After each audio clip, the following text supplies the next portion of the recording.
A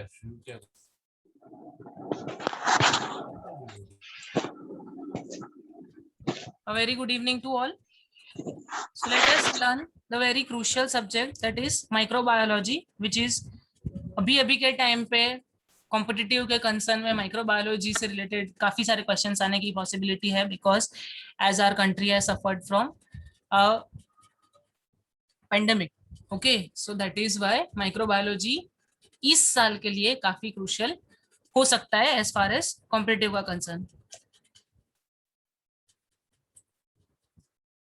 So first is definition. Medical microbiology is a branch of science that deals with the study of microorganisms and their roles in human health and diseases. So what is that? This is basically a branch of science which is dealing with the study of microorganisms. ठीक है, microorganisms के साथ में उनका क्या role है human के health पे एज वेल एज उनके डिसीजेस पे. ओके, कोई माइक्रो ऑर्गेनिज्म से डिसीज फॉर्म हो रहा है, माइक्रो ऑर्गेनिजम्स का प्रेजेंस या absence, if there is a disease और इफ द हेल्थ, कभी कभी micro organisms are healthy. So all this things are related and dealt with by a branch which is called as microbiology. And ubiquitous, so microorganisms is usually ubiquitous, that is they are present universally. Okay, constantly they are present in the world. Then these microorganisms are not visible to naked eyes and some of the pathogens, some of them are pathogenic while some of them are beneficial. तो जैसे मैंने बताया जो कुछ bacteria होते हैं, these are beneficial, that means they are essential for human health, for maintaining human health, and some of them are pathogenic, that means these are responsible for causing disease. So that is about definition of microbiology. Other than that, there are basically 4 types of microorganisms. The first is bacteria, then virus, fungi and parasite. तो हर एक चीज से अलग अलग type of disease होते हैं. Sections क्या है माइक्रोबायोलॉजी के अंदर? सो first is general microbiology. General microbiology is the study of general properties of micro organisms. Okay, so general properties of micro organisms जो है उनका मॉर्फोलॉजी क्या है, उनका स्ट्रक्चर क्या है, उनका साइज क्या है, each and everything is included in general microbiology. Then bacterial morphology, as I said, bacteria का मॉर्फोलॉजी, उसका शेप कैसा है, उसका क्लासिफिकेशन किसके अंदर आ रहा है, ग्राम पॉजिटिव में आ रहा है, ग्राम नेगेटिव के अंदर आ रहा है, क्या एसिड फास्ट में आ रहा है, तो ये सारी चीजें बैक्टीरियल मॉर्फोलॉजी के अंदर आएगा. देन स्पोर्स, किस तरह स्पोर्स है या नहीं है, what are the treatment measures used for them, what is the specific criteria, किसको सीलिया है, किसको फ्लैजेला है, ओके, किसका स्पोर फॉर्मेशन हो सकता है, किसका नहीं हो सकता है. All this things comes under bacterial morphology. Then comes sterilization and disinfection, that is also very important. sterilization and disinfection भी जरूरी है. कहाँ पे disinfection करना है, कहाँ पे sterilization करना है, sterilization और disinfection में basically क्या difference है, okay, and what are the things that needs to be disinfected, क्या हम sterilize कर सकते हैं, क्या हम disinfection कर सकते हैं, ये सारी चीजें general microbiology के अंदर आती है. Then bacterial genetics, बैक्टीरिया का जीनोग्राम कैसा है, कौन से DNA बैक्टीरिया है, कौन से RNA है, ओके, किसके अंदर स्ट्रैंडेबल स्ट्रैंडेड है, किसके अंदर सिंगल स्ट्रैंडेड है. All this things comes under bacterial genetics. Then cultural methods. Okay, तो कल्चर मेथड के अंदर कौन सा आपका कल्चर मीडिया है, ओके, ब्लड अगार है या चॉकलेट अगार है या मैकोंकी अगार है, ठीक है, ये डिफरेंट डिफरेंट टाइप्स ऑफ क्या है कल्चर मीडिया है. दैट मीन्स उसके ऊपर हम माइक्रो ऑर्गेनिजम्स का कोलोनाइजेशन करते हैं and then we get to know that कौन से माइक्रो ऑर्गेनिजम्स कौन से मीडिया के ऊपर ग्रो कर रहे हैं. ओके, सिल्वरी अपीयरेंस कौन सा माइक्रो ऑर्गेनिज्म दे रहा है, पिंकिश रेड अपीयरेंस कौन सा माइक्रो ऑर्गेनिज्म दे रहा है, या तो फिर विब्रियो कोलेरा का क्या स्पेसिफिसिटी है ऑन एन अगार, कौन सा अगर वो पर्टिकुलर ऑर्गेनिज्म के लिए स्पेसिफिक है. तो all this things comes under culture methods. Then bacteriology. So bacteriology is a study of bacteria. Virology, it is the study of virus. Mycology is the study of fungus. ठीक है, यहाँ पे देखो इनके नाम के अकॉर्डिंग ही इनका स्टडी दिया है, बट ये फंगस के अंदर थोड़ा चेंज हो जाता है. फंगस के अंदर it is mycology. Okay, so mycology is the study of fungus. Parasitology, parasite and immunology is the study of immune system. Then comes one of the most important topic, that is prokaryotic cell and eukaryotic cell का difference. So prokaryotic cells are usually smaller in size. The size इनका कैसा है, इनका less than 5 micrometer का size है, and these eukaryotes are larger.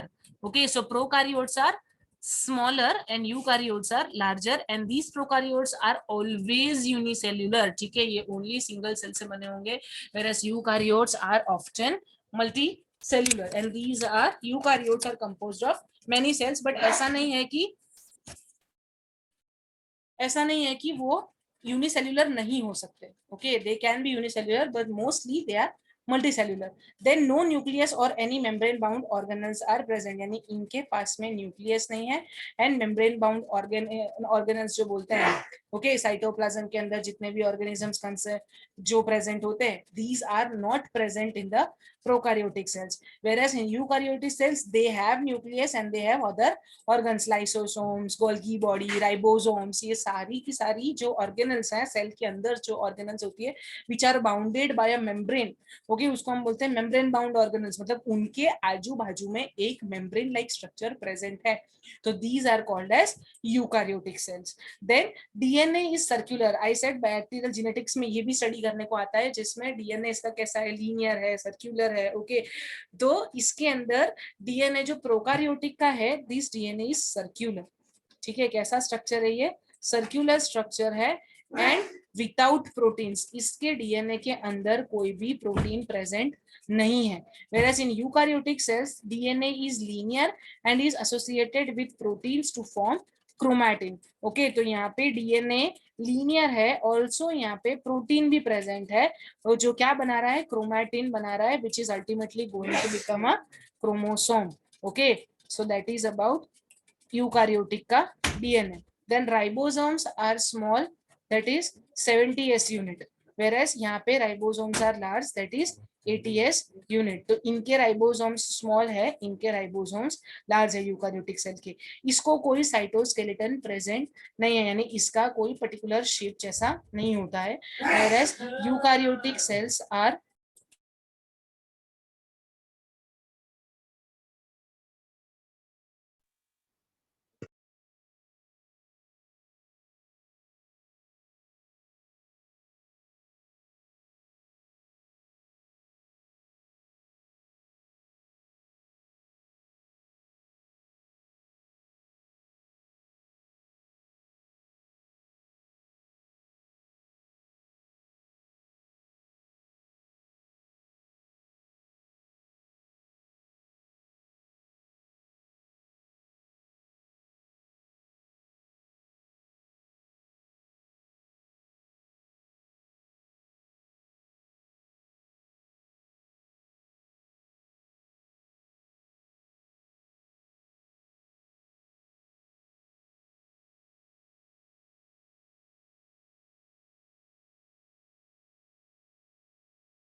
okay, so this is always having a cytoskeleton. Then motility is by rigid rotating flagellum made up of flagellin. तो prokaryotes के पास में always flagellin present है, whereas eukaryotic के पास में सीलिया और flagella दोनों हो सकते हैं. ओके, या तो फ्लैजेला या तो फिर सीलिया, ओके, दो प्रेजेंट होते हैं, whereas in prokaryotes only flagella is present.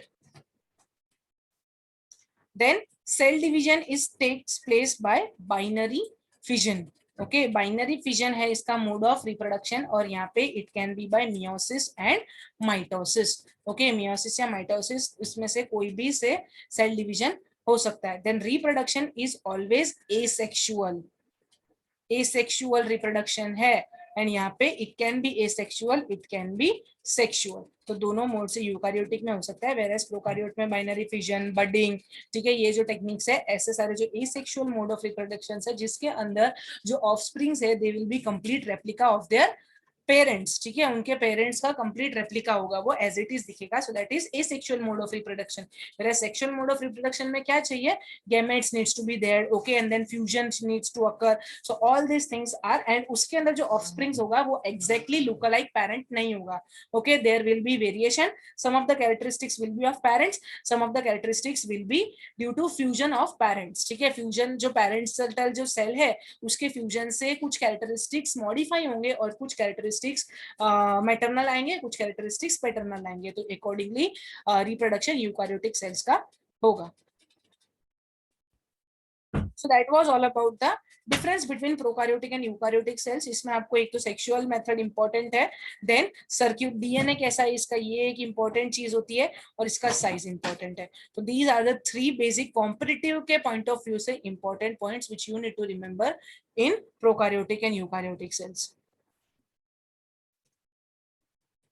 Then what is bacteria? So bacteria are always prokaryotes. Okay, so these are always prokaryotes and यानी इनका साइज कम है, ऑलवेज दे आर यूनिसेल्युलर, इनका डीएनए कैसा होगा, circular होगा, and they have asexual mode of reproduction and they have flagella. ठीक है, ये देखो, ये flagella is always single, whereas cilias are always multiple होते हैं cilia. Okay, hair like structures, but flagella is always a single strand. So peptidoglycan cell wall, so इनकी cell wall किससे बनी है, पेप्टिडोग्लाइकन लेयर से इनकी सेल वॉल बनी है, and it is divided by binary fission. As क्योंकि ये क्या है, प्रोकारियोट है, तो इनके अंदर डिवीजन कैसा होगा, बाइनरी फिजन के थ्रू इनका डिवीजन होगा. Then use organic chemicals, inorganic chemicals और photosynthesize for energy. So for their energy they can use organic chemicals और इनऑर्गेनिक केमिकल्स और photosynthesis in order to produce energy for their function. Okay, and their size is 0.5 to 5 micrometer as they are prokaryotes. So उसका size कैसा होगा, less than 5 micrometer. तो यहाँ पे size range दे रखी है, 0.5 से 5 माइक्रोमीटर उनका बैक्टीरिया का साइज रहेगा. Then what is virus? So virus is not a cell. Virus are replicated only when in a living host. So virus जो है उनको लाइफ सस्टेन करने के लिए क्या चाहिए, लाइव होस्ट चाहिए. Okay, intercellular parasite. Intercellular parasite का मतलब क्या है, पैरासाइट एक ऐसा रिलेशनशिप है जिसके अंदर the host is getting damaged. Okay, host जो है वो डैमेज हो रहा है, यानी कि ह्यूमन सेल्स जो है that is going to damage in order to provide nutrition to the organism. तो हमारा ऑर्गेनिज्म क्या है, वायरस है. तो virus will get nutrition from the cells, intracellular है, मतलब कि सेल के अंदर जाके it is going to divide. ठीक है, यानी कि जो नॉर्मल सरफेस है हमारा, जैसे कोई टेबल का सरफेस हो गया, चेयर का सरफेस हो गया, डोर का सरफेस हो गया, वहां पे बैक्टीरिया प्रेजेंट होते हैं, वायरस प्रेजेंट होगा नहीं. वायरस को रेप्लिकेट करने के लिए लिविंग होस्ट सेल चाहिए. So for that it needs to for its division it requires a human host or a animal host or anything that is living, plant. okay, living होना चाहिए बस. और ये कैसा है, पैरासाइट है, मतलब के वायरस को न्यूट्रिशन प्रोवाइड करने के लिए जो सेल है that is going to damage, उसको हार्म होगा. कंसिस्ट ऑफ डीएनए और RNA core but never both, यानी कि डीएनए और आरएनए दोनों एक साथ नहीं होगा इसके अंदर, या तो ये डीएनए वायरस होगा या तो ये आरएनए वायरस होगा. फॉर एग्जांपल हेपेटाइटिस वायरस है, हेपेटाइटिस के 5 स्ट्रैंड्स है, तो दे आर ऑल, सभी के सब डीएनए नहीं है. ओके, कुछ डीएनए कुछ आरएनए है, वो हेपेटाइटिस के वायरसेस है, बट उसके जो स्ट्रैंड्स है, जो वायरस की वेराइटी है दैट इज डिफरेंट. तो एक ही अगर disease hepatitis A, hepatitis B, hepatitis C, ऐसे हम जब बात करते हैं, ओके, सो हेपेटाइटिस के डिसीज हेपेटाइटिस ही हो रहा है, but the virus is different, इधर आरएनए और डीएनए. तो ऐसे इसके अंदर दोनों प्रेजेंट नहीं होंगे, बट दोनों में से कोई एक प्रेजेंट होगा, या तो फिर आरएनए या तो फिर DNA.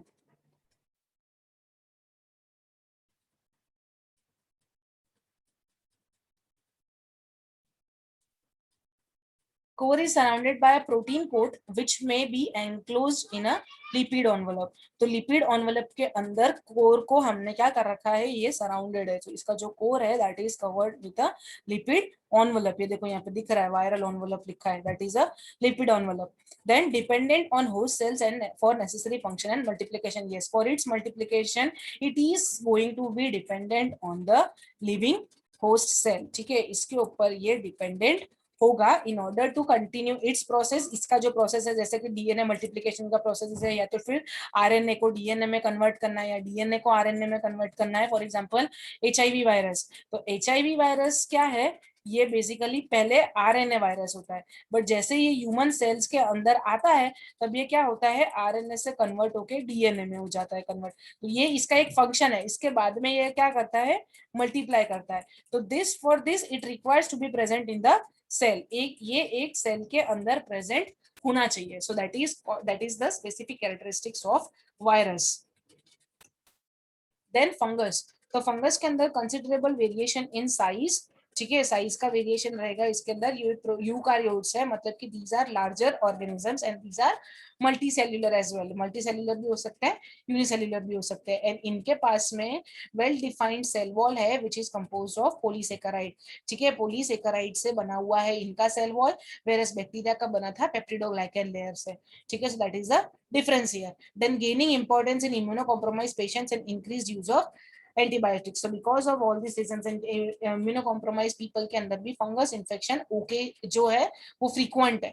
Okay, that can be seen in more amount. And increase use of antibiotics की वजह से क्या होगा, जो हमारा नॉर्मल फ्लोरा है वो भी डैमेज हो जाएगा and that will lead to increase chances of opportunistic infection. And opportunistic infections are usually caused by fungus. Okay, तो अभी आजकल ये सारी चीजें चल रही है, that is in immuno compromise patient या हाई ब्लड शुगर के लेवल की वजह से क्या हो रहा है, fungal infections are getting increase. So that is about the characteristics of fungus.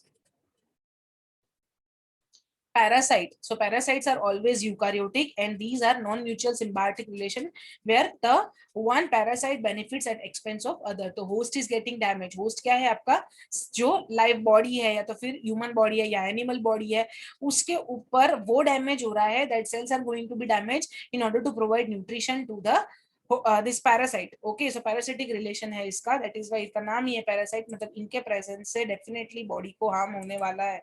So that is parasite. Macroparasite is helminth which can be visible through naked eyes. तो helminth जो है इसको हम देख सकते हैं। ओके, बट माइक्रो कुछ कुछ क्या होता है, माइक्रो पैरासाइट्स होते हैं which can not be seen through naked eyes. Protozoa are unicellular, protozoas are unicellular and helminth is multicellular. Then some of the basic terminologies of microbiology, जिसके अंदर सबसे पहला है बैक्टीरिया। तो बैक्टीरिया के बहुत से क्लासिफिकेशन है, जैसे bacteria can be divided into cocci. तो कोकाई के अंदर सिंगल कोकस है, देन डिप्लोकोकाई है। ओके, तो that is cocci. Then bacilli. So bacilli के अंदर इनका शेप कैसा होगा, rod shape. Then coccobacilli. So coccobacilli के अंदर इनका इस तरह से ओवल शेप होगा। And then spirochete. तो स्पाइरोचेट का शेप कैसा है, जिगजैग शेप है। Then vibrio is comma shape. ठीक है, सो ऐसे अलग अलग shape of bacteria are present in microbiology which can be studied.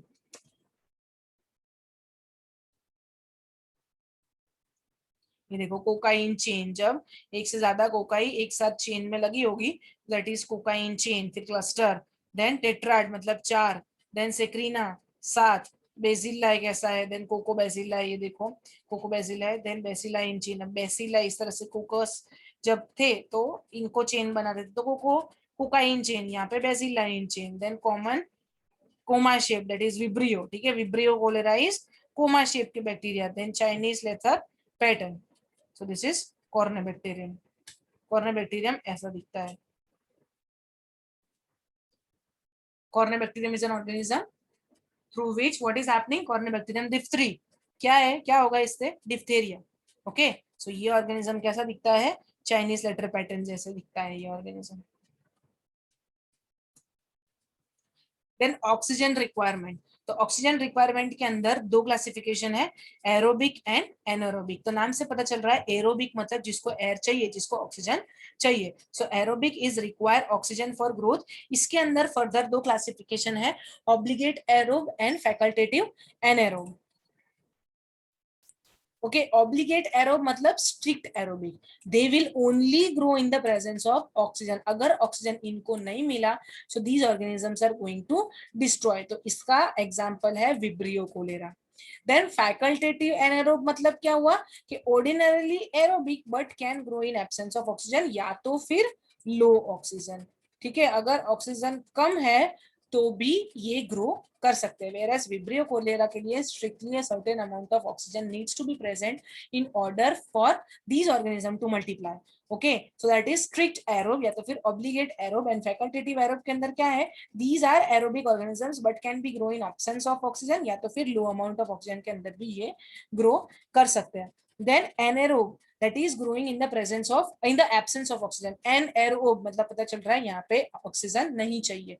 सो इसके अंदर भी दो है, that is obligate anaerobe मतलब strict anaerobe, they will die on exposure to oxygen। These microorganisms are going to die if oxygen is exposed on them, so that is strict anaerobe or obligate anaerobe. Then microaerophilic मतलब grow best in the presence of low oxygen tension.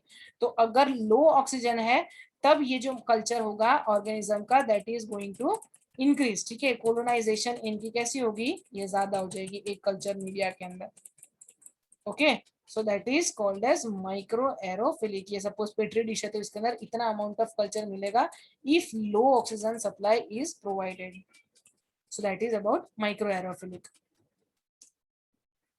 Then spore क्या है, ये spore की definition काफी बार पूछते हैं exam के अंदर. तो spore is a minute typically one cell यानी यूनिसेल्युलर है रिप्रोडक्टिव यूनिट. मतलब this can capable to multiply.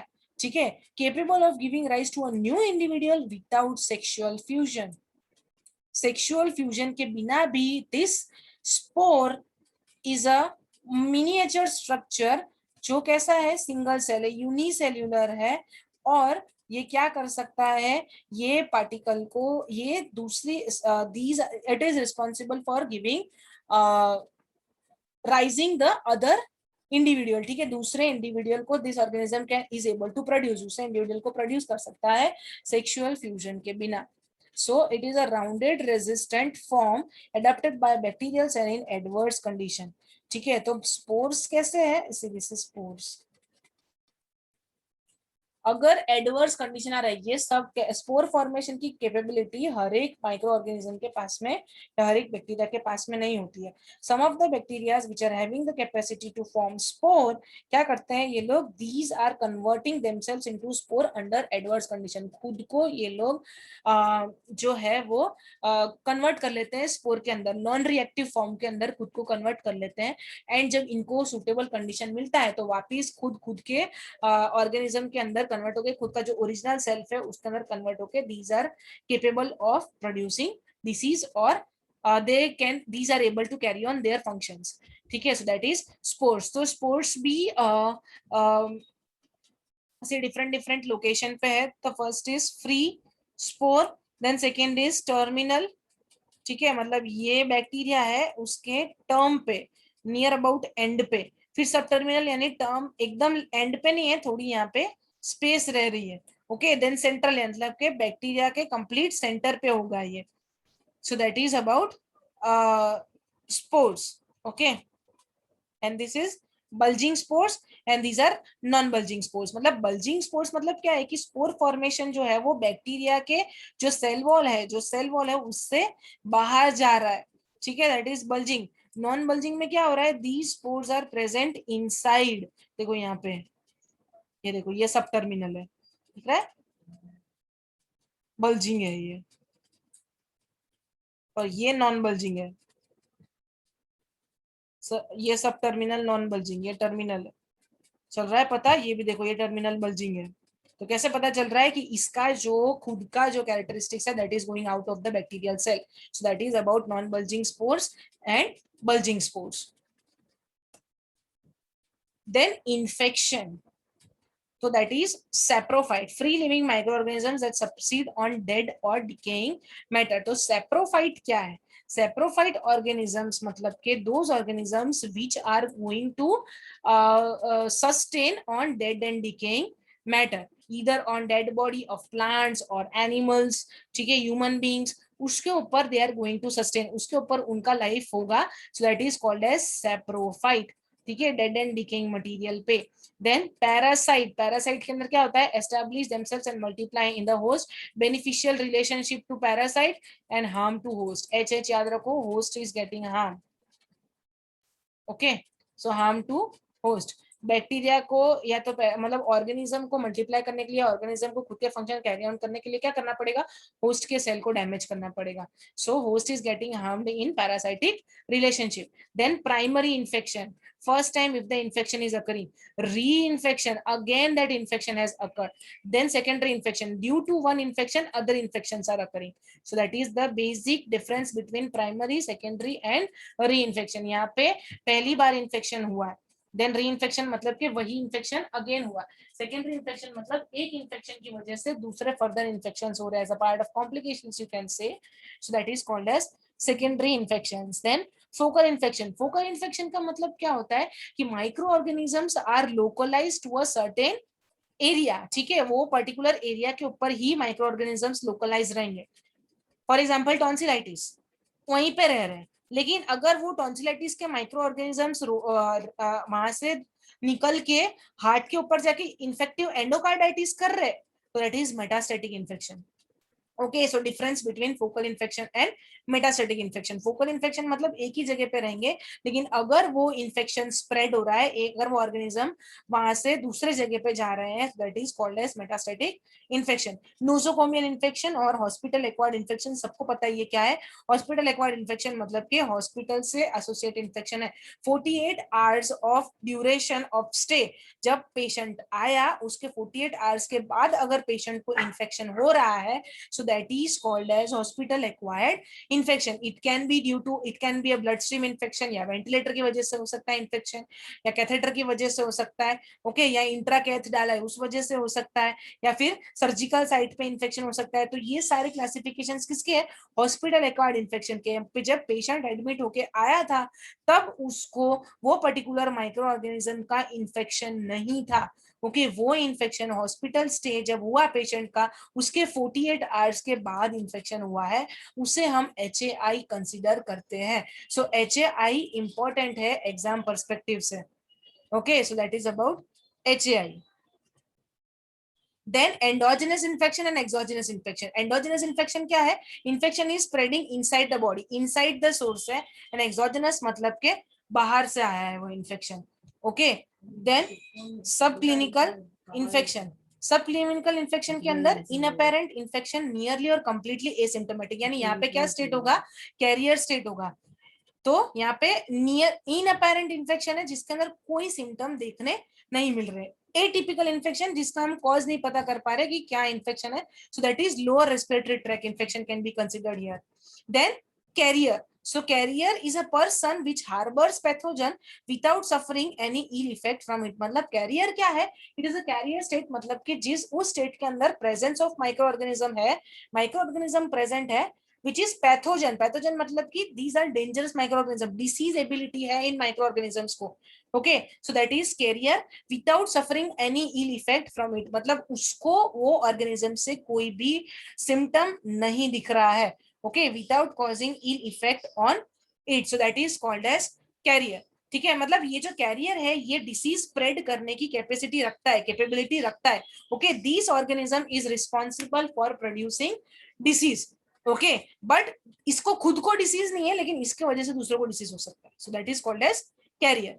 Then arthropod borne diseases, that means blood sucking insects, insects की वजह से हो रहा है disease, okay, Aedes mosquito, Anopheles mosquito, sand fly, ये सारे क्या है? बीज, ये सब क्या है? इन लोगों की वजह से डिसीज हो रहा है, so that is called as arthropod borne disease. Vector and vector borne disease, for example food borne disease, water borne disease, ये सारे vector and vector borne disease में आते हैं। जूनोटिक डिसीज मतलब कि एनिमल से हो रहा है, जैपनीज एंसेफेलाइटिस, ओके, देन ये क्या बोलते हैं? रैबीज, ये सारे डिसीज क्या है? ये एनिमल्स के थ्रू ह्यूमन के अंदर आ रहा है, एनिमल्स है तो फिर बर्ड्स, प्लेग, बर्ड फ्लू, ये सारे डिसीजेस जूनोटिक डिसीज के अंदर आते हैं जो एनिमल ओरिजिन है, एनिमल के बॉडी के थ्रू। बोवाइन ट्यूबरक्यूलोसिस, यस, ये भी एक कंट्रोवर्शियल टॉपिक है।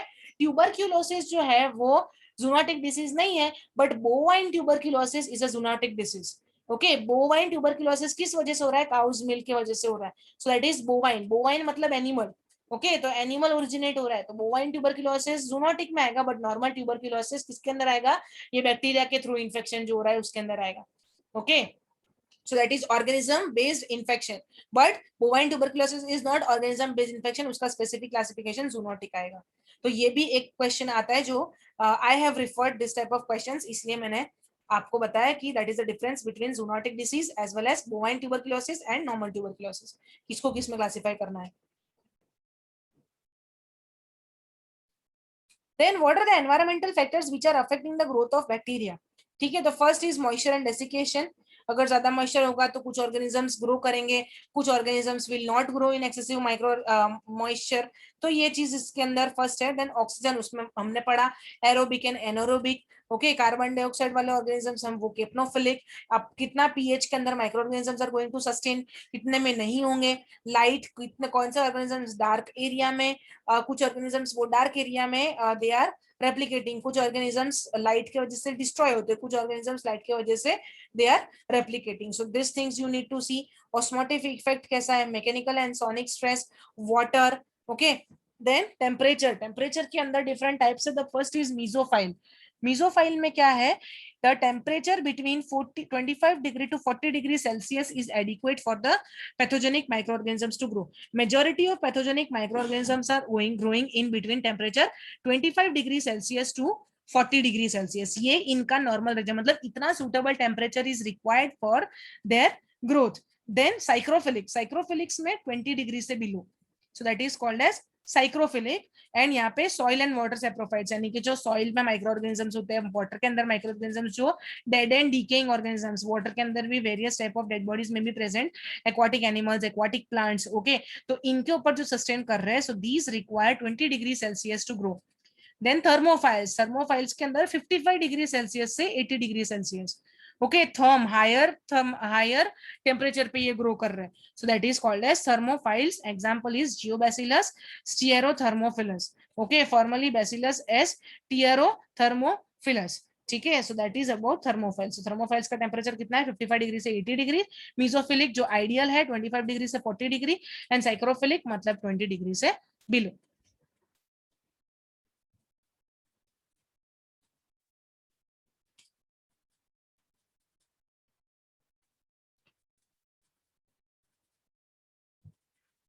Then based on oxygen requirement, aerobic and anaerobic. ठीक है, तो हम पढ़ चुके हैं एरोबिक यानी स्ट्रिक्ट एरोब, जो कंप्लीटली ऑक्सीजन के प्रेजेंस में ही होगा. If oxygen is not there, these organisms are going to die. Facultative के अंदर they are ordinary aerobic but can grow in absence of oxygen. Oxygen के एब्सेंस में भी ये ग्रो कर सकते हैं, लेकिन ये एरोब्स होते हैं. ओके, ये एरोबिक. अब आप सोच रहे हो कि मैम ऑक्सीजन के एब्सेंस में ग्रो कर रहे हैं, बट तो इसको हम एनारोबिक में नहीं कंसिडर करेंगे. नहीं कंसिडर करेंगे, क्योंकि एनारोबिक में क्या हो रहा है, अगर वो ऑक्सीजन दे रहे हैं तो these organisms are getting to these organisms are dying. ठीक है, ओब्लिगेट एनारोब्स में क्या हो रहा है कि अगर ऑक्सीजन का प्रेजेंस आ रहा है तो organisms are dying. Where as facultative anaerobes में क्या हो रहा है, अगर ऑक्सीजन भी प्रेजेंट है, ऑक्सीजन नहीं है तो वो ग्रो कर ही रहे हैं, लेकिन अगर आप ऑक्सीजन दे रहे हो तो उनके ग्रोथ कर्व के ऊपर कोई इंपैक्ट नहीं आ रहा है. ठीक है, तो that is the difference between facultative anaerobes and obligate anaerobes. Obligate anaerobes के अंदर तो इनको ऑक्सीजन नहीं चाहिए, अगर ऑक्सीजन आया तो they are going to die. Where facultative में क्या है, ऑक्सीजन है तो भी ग्रो कर रहे हैं, ऑक्सीजन नहीं है तो भी ग्रो कर रहे हैं. ठीक है, that is facultative anaerobes. Then micro aerophilic organisms क्या है, grow best at low oxygen tension. तो ये हम पढ़ चुके हैं, अगर लो ऑक्सीजन होगा तो इनका जो ग्रोथ होगा, कोलोनाइजेशन होगा, वो ज्यादा अच्छे से होगा. Then carbon dioxide. So carbon dioxide is required in small amount, and these organisms जो carbon dioxide के presence में grow करते हैं, जिनको carbon dioxide चाहिए उनको grow करने के लिए, these organisms are called capnophilic. ठीक है, केपनोफाइल्स बोलते हैं हम इसको, जिनको कार्बन डाइऑक्साइड चाहिए. For example brucella abortus. तो ये और बैक्टीरिया को क्या चाहिए, कार्बन डाइऑक्साइड ग्रो करने के लिए चाहिए. Then pH. तो most bacteria can live and multiply with pH 5 to 8. So ideal pH जो है मेजॉरिटी ऑफ बैक्टीरिया के लिए कितना है, 5 से 8. सो इतने pH is suitable for the some majority of the micro organisms to grow and multiply. Then light. So darkness provides a favorable condition for bacterial growth. Okay, so अगर light आ रहा है, if sunlight is present, तो क्या होगा, bacteria are going to die. So this can be one of the sterilise disinfection method हम use कर सकते हैं, सनलाइट या यूवी रेज डाल के, जिसकी वजह से क्या हो रहा है कि लाइट के प्रेजेंस में micro organisms are getting destroyed. Okay, so they require darkness in order to have their growth. Exposure to light may stimulate pigment production in some of the bacteria.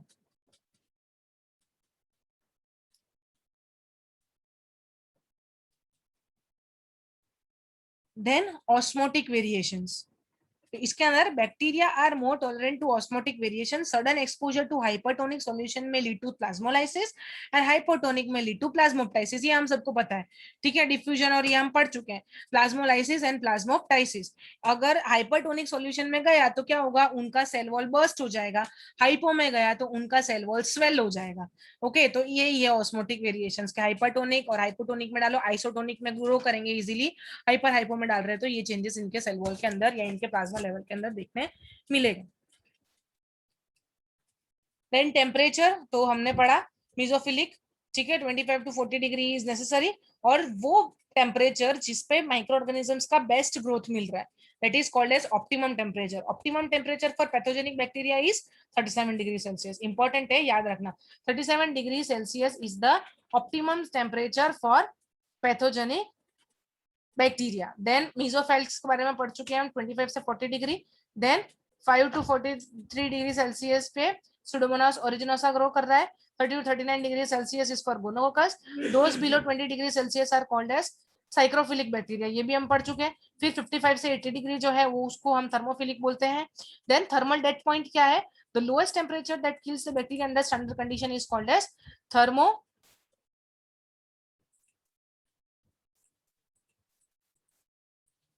Thermal dead point. Thermal dead point क्या है हमारा, वो temperature, minimum temperature जिसपे क्या हो रहा है, micro organism की डेथ हो रही है। मिनिमम बोला है यहाँ पे, मैक्सिमम नहीं बोला है, लोएस्ट, ठीक है, यानी इतना टेम्परेचर अगर आया तो क्या होगा, माइक्रो ऑर्गेनिज्म किल हो जाएंगे। जैसे 25 से 40, तो 22 डिग्री सेल्सियस अगर दिया है तो यहाँ पे इसका, ये जो मिजोफिलिक बैक्टीरिया है इनका थर्मल डेड पॉइंट क्या होगा, 22 डिग्री, क्योंकि 22 डिग्री सेल्सियस अगर हम टेम्परेचर एक्सपोज कर रहे हैं तो bacterias are dying.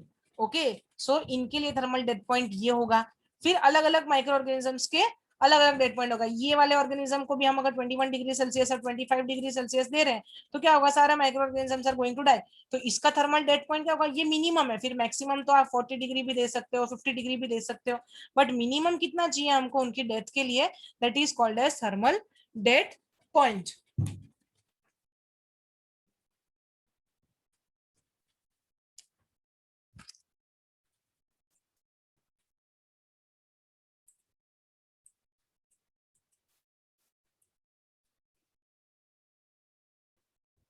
Then comes the important topic, that is sterilization and disinfection.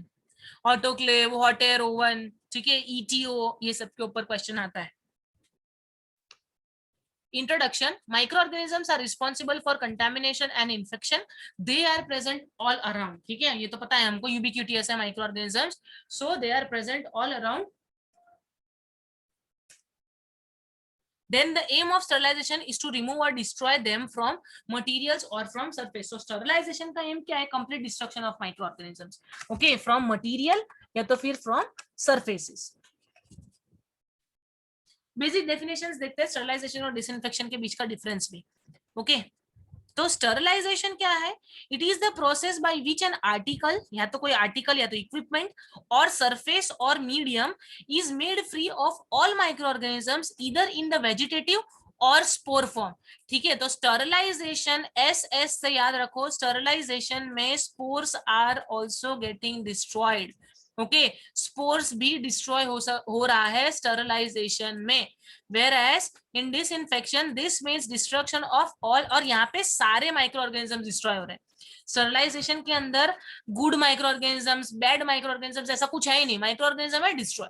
Where as disinfection में क्या हो रहा है, पैथोजेंस आर गेटिंग डिस्ट्रॉयड और organisms capable of producing infection. ठीक है, वही ऑर्गेनिज्म डिस्ट्रॉय हो रहा है जिनसे इन्फेक्शन हो सकता है, दैट इज डिसइंफेक्शन। नाम से ही पता चल रहा है इन्फेक्शन को प्रिवेंट करना है, इन्फेक्शन को हटाना है, सो डिसइंफेक्शन। ओके, तो उन माइक्रो ऑर्गेनिजम्स डिस्ट्रॉय होंगे which are responsible for producing infection. Then not necessarily spores, तो यहाँ पे स्पोर्स डिस्ट्रॉय नहीं हो रहे हैं। Then all organisms may not be killed, but the number are reduced to the level that is no longer harmful to health. मतलब कि इसको हम किल नहीं कर सकते, सारे के सारे को किल कर नहीं सकते, बट नंबर्स हम रिड्यूस कर सकते हैं that is no longer harmful for health, हमारे हेल्थ के ऊपर उसका एडवर्स इफेक्ट ना आए उतने लेवल तक हम इसका नंबर रिड्यूस कर सकते हैं, that is called as disinfection. Sterilisation में तो कंप्लीट माइक्रो ऑर्गेनिजम्स खत्म ही हो रहे थे, यहाँ पे क्या हो रहा है, सारे खत्म नहीं कर सकते, हम डिस्ट्रॉय नहीं कर सकते, लेकिन हम उसका इम्पैक्ट या उसका जो नंबर है या वो माइक्रो ऑर्गेनिजम्स की कोलोनाइजेशन है उसको हम क्या कर सकते हैं, रिड्यूस कर सकते हैं। तो that is about difference between disinfection and sterilisation, बहुत ज्यादा इंपॉर्टेंट है। स्पोर्ट्स डिसइंफेक्शन में डिस्ट्रॉय नहीं होते, मेरे स्टरलाइजेशन के अंदर डिस्ट्रॉय हो जाता है। पैथोजेंस डिस्ट्रॉय होते हैं सिर्फ डिसइंफेक्शन में, वेयर स्टरलाइजेशन में सारे type of micro organisms are getting destroyed. Antiseptics, these are chemical disinfectants, ये एक disinfectants के टाइप है which can be safely applied to living tissues। अभी कुछ कुछ disinfectant है ना वो ह्यूमन टिश्यू के ऊपर नहीं लगा सकते, फॉर एग्जांपल क्लींजिंग सॉल्यूशंस, जो फ्लोर क्लीन करने का जो सॉल्यूशन आता है वो हम हमारे स्किन पे नहीं लगा सकते, that is a type of disinfectant. But वो ऑइंटमेंट्स या तो ऑयल या तो फिर लोशन जो हम हमारे लिविंग टिश्यू के पे लगा सकते हैं, safely you can apply it for preventing infection by inhibiting the growth of microorganism, that is called as antiseptic। for example povidone iodine, okay povidone, तो ये क्या है, बीटाडीन, तो ये क्या है, एंटीसेप्टिक है, ये डिसइंफेक्टेंट नहीं है। बट हम अगर बात करें लाइसोल की तो ये क्या है, डिसइंफेक्शन है। ओके डेटॉल एंटीसेप्टिक, चल रहा है पता, सेवलॉन एंटीसेप्टिक। बट ऐसे ऑर्गेनिज्म जिससे फ्लोर क्लीन हो रहा है, पर्टिकुलरली ये ऐसे केमिकल वाले, तो ये डिसइंफेक्टेंट में आता है। एंटीसेप्सिस क्या है, it is a technique by which the occurrence of infection into an uninfected tissue is prevented. तो यहाँ पे एंटीसेप्टिक, एंटीसेप्सिस मतलब के एंटी सेप्सिस, सेप्सिस मतलब इन्फेक्शन, एंटी मतलब इन्फेक्शन को प्रिवेंट करना है, इन्फेक्शन को रोकना है, that is called as antisepsis.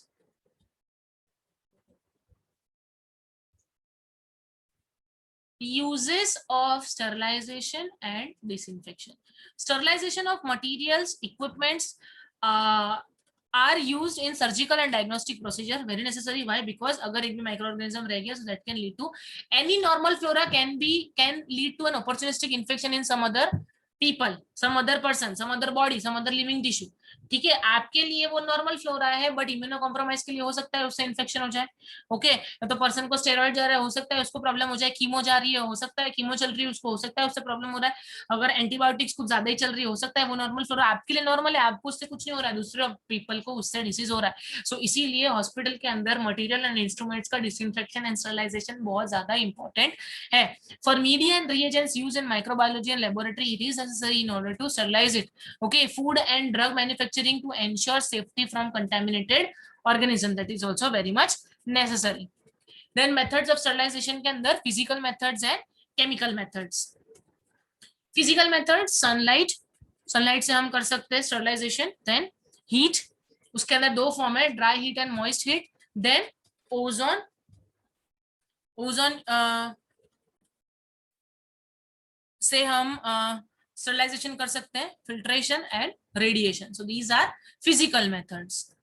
Chemical method के अंदर क्या है, use of chemicals, alcohols, aldehydes, phenols, halogens, oxidizing agents, salt, surface active agents, dyes, vapour phase disinfectants, ये सारे क्या है, these are some of the other chemical compounds.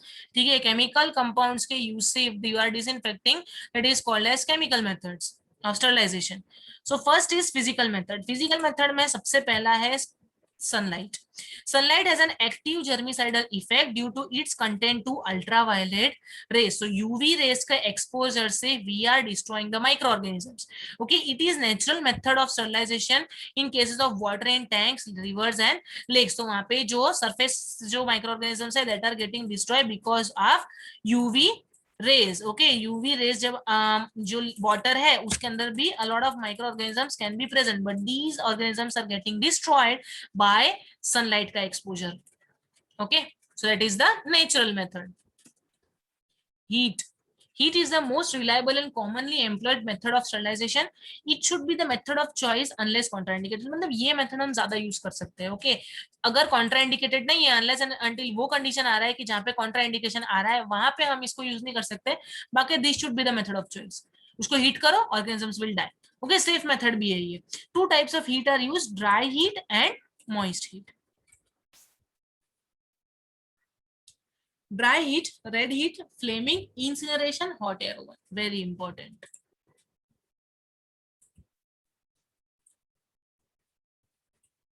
Incineration और hot air oven बहुत ज्यादा इंपॉर्टेंट है in terms of dry heat.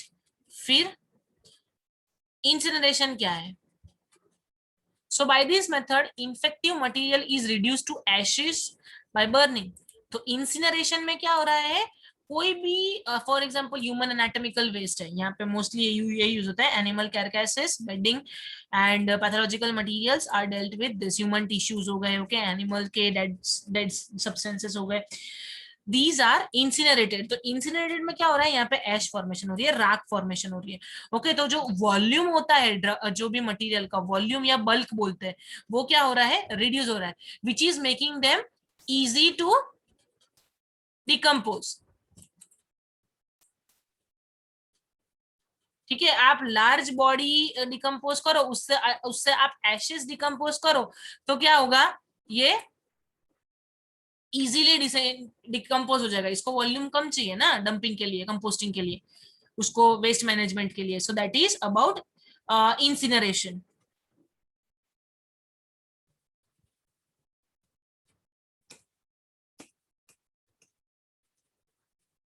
Then comes hot air oven.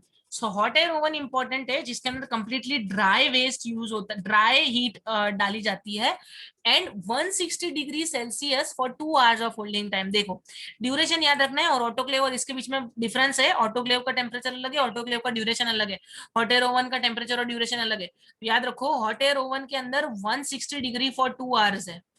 Okay, और किसके अंदर यूज होता है? It is used for glassware, scalpels, okay,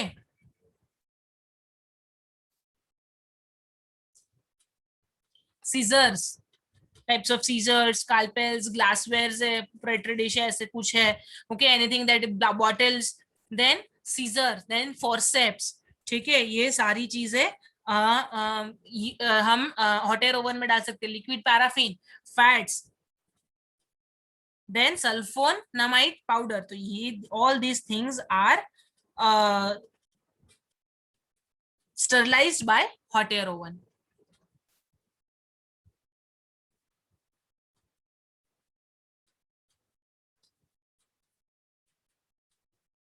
The spores are bacillus kept inside the oven. These spores should be destroyed if the sterilization is done. Okay, तो इसको sterilization जो है spores का, that is very much necessary. Okay. Bones tube with green spot is available. After proper sterilization, green color produced after 2 hours at 160 degree centigrade. तो 160 degree centigrade के ऊपर जब आप जो इंस्ट्रूमेंट है आपका उसको स्टरलाइज करोगे, उसके बाद क्या होगा? That is going to be converted into green colour. वहां पे जो स्ट्रिप होगा, ओके, बॉन्स ट्यूब, वो ब्लैक से क्या हो जाएगी? ग्रीन हो जाएगी. दैट मीन्स आपका स्टरलाइजेशन हुआ है. Okay, green colour.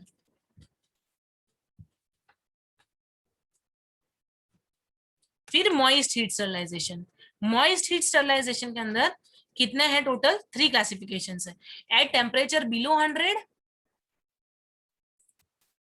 Eight temperature below 100, अरे यार sorry, at temperature of 100 and temperature above 100. 100 से नीचे, 100 पे और 100 से ऊपर, ये 3 पार्ट में मॉइस्ट हीट स्टरलाइजेशन डिवाइडेड है. उसके अंदर सबसे पहला है बिलो 100 से नीचे, तो उसके अंदर आएगा पास्चराइजेशन ऑफ मिल्क.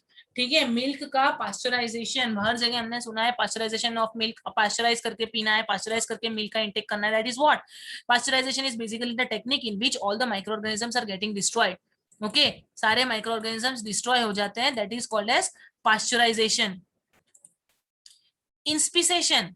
इंस्पिसेशन में क्या है? सम सीरम और egg media such as Lowenstein Jensen and Loeffler serum are rendered sterilized by heating them at 80 to 85 degree Celsius for half an hour daily on 3 days. तो इतने degree पे some of the medias, culture medias are sterilizing, okay, क्योंकि आपने culture media के ऊपर organism का growth किया है, उसको डिस्ट्रॉय भी तो करना पड़ेगा, so for that you have to go for inspissation.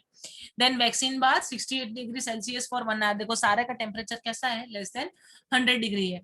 Then and also there is a presence of liquid, liquid media भी है, कुछ थोड़ी सी जो चीज है दैट इज कॉजिंग, ड्राई नहीं है ये कंप्लीट, उसमें हॉट एयर ओवन में उसमें क्या था, कोई से भी कोई भी मॉइस्चर का कोई क्वेश्चन था ही नहीं, यहाँ पे there is presence of moisture, ठीक है। सो देन एक्वस मीडियम भी प्रेजेंट है यहाँ पे। Low temperature steam formaldehyde sterilization, the temperature of 75 degree with formaldehyde vapor, क्या यूज कर रहे हैं यहाँ पे, वेपर, मतलब अगेन मॉइस्चर आएगा, सो moist heat. Bacillus stereothermophilus has been used as biological control to test the efficacy of low temperature steam formaldehyde sterilizers.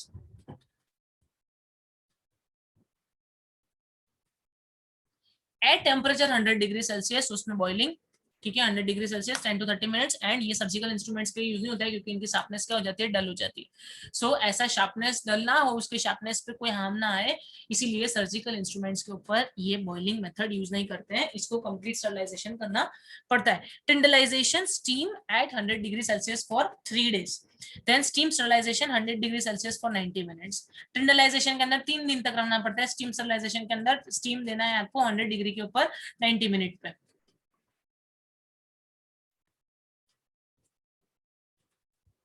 Then comes autoclave.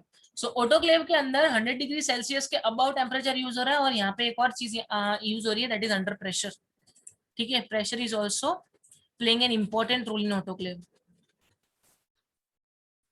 Steam above 100 degrees centigrade has better power to kill microorganisms than dry heat, and steam contains some of the moisture, okay.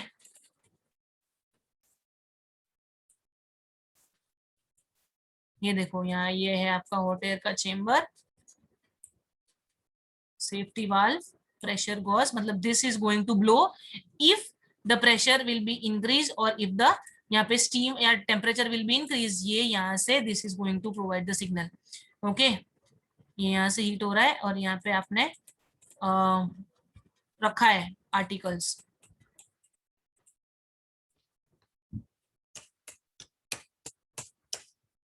Autoclave के अंदर sterilization condition देखो, temperature कितना है इसके अंदर, hot air oven के अंदर 160 degree था, यहाँ पे 121 डिग्री सेल्सियस है। हॉट एयर ओवन, कंफ्यूज मत होना।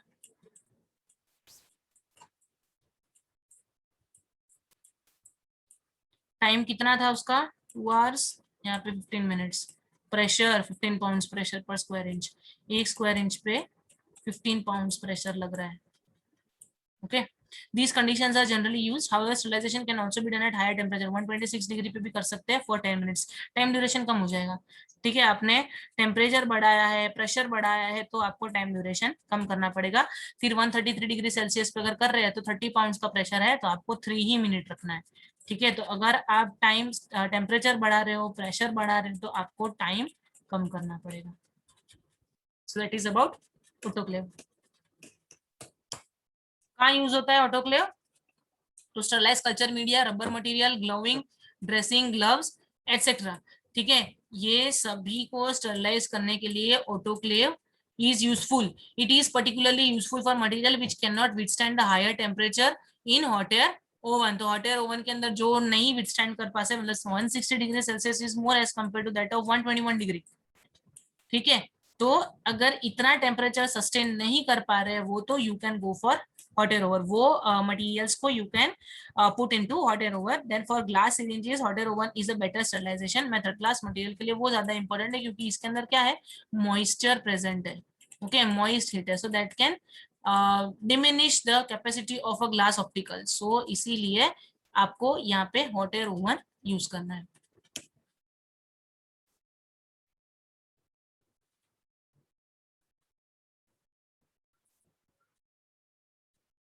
Sterilization control, thermocouple, it is to record directly by potentiometer. Bacterial spores of Bacillus stereothermophilus are used as test organism. Chemical indicator is Bowen's tube. Yes, इसका color change होता है, that will indicate that sterilization has occurred on our autoclave tapes.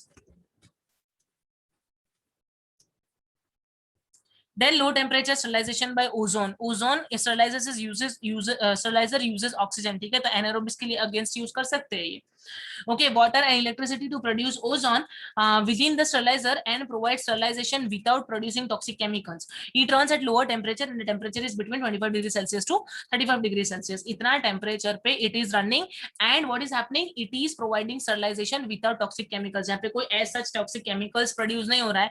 आप लोग को लगेगा ozone है तो ozone chemical में नहीं आएगा, नहीं आएगा. यहाँ पे कंटेंट ऐसा यूज हो रहा है, oxygen, water, electricity, but there is no toxic chemicals producing. Okay, so that is ozone. Filtration, सबने सुना है इसका नाम. Purification of water can be done by filters. Okay, then method of sterilisation useful for substance which get damaged by heat process. Sterilise sera, sugars, antibiotic solution. तो ऐसे सबको आप hot air oven में या तो फिर इसमें नहीं डालने जाओगे. You need to filter this. ठीक है, पानी को हॉट एयर ओवन में स्टरलाइजेशन करने नहीं रख सकते हैं, तो उस टाइम पे you can go for filtration. Separation of toxins and bacteriophages from bacteria to obtain bacteria free filters of clinical samples. Virus isolation is necessary. हाँ, इसके अंदर virus isolation नहीं होगा. If the filter is sterilizing against bacteria, it cannot sterilize against virus. Why? Because viruses are replicating in the live hosts. Then sterilization of hydrated fluid. Then filter discs retain the organism which can then be cultured. Example, testing of water samples for cholera, vibrio or typhoid. इस time पे you can have to put the filter disc, जिससे organisms उस पे रह जाएंगे and then the water can be removed. Water से हम वो organisms निकाल सकते हैं through filter disc. Then purification of water can be done by filter, Bakerfield filter, candles. ये सारी जो है examples, these are examples of purification of water. Radiations, दो टाइप के radiations, ionising radiations and non ionising radiation. Ionising, non ionising के अंदर क्या है? UV rays. Okay, UV rays are used and wavelength कितना है उसका? 240 to 280 nanometre. Has marked as bacteriocidal. तो इतना वेवलेंथ से you can have bacteriocidal impact.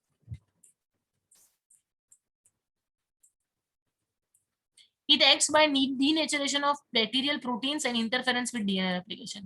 तो ये जो नॉन आयोनाइजिंग रेडिएशंस है, जो यूवी रेज क्या कर रही है? ये डीएनए के ऊपर काम कर रही है. तो जो डीएनए है इसके प्रोटीन स्ट्रैंड्स को ये ब्रेक कर रही है, जिस वजह से ये वापिस रिप्लिकेट ना हो. ओके, सो दैट इज इसका mode of action. Then used for bacteriological laboratory inoculation hoods, laminar flow and operative theater. So for that अगर ऐसा कुछ आपको डिसइंफेक्ट करना है, स्टरलाइज करना है, तो आपको नॉन आयोनाइजिंग रेडिएशन पास करना पड़ेगा. Most vegetative bacteria are susceptible to UV radiation but spores are highly resistant. मतलब स्पोर्स के ऊपर इनका कोई असर नहीं होने वाला. ओके, तो you can not destroy spores. मतलब ये this things, non ionising radiation you can use as a part of disinfection, not sterilisation. Okay,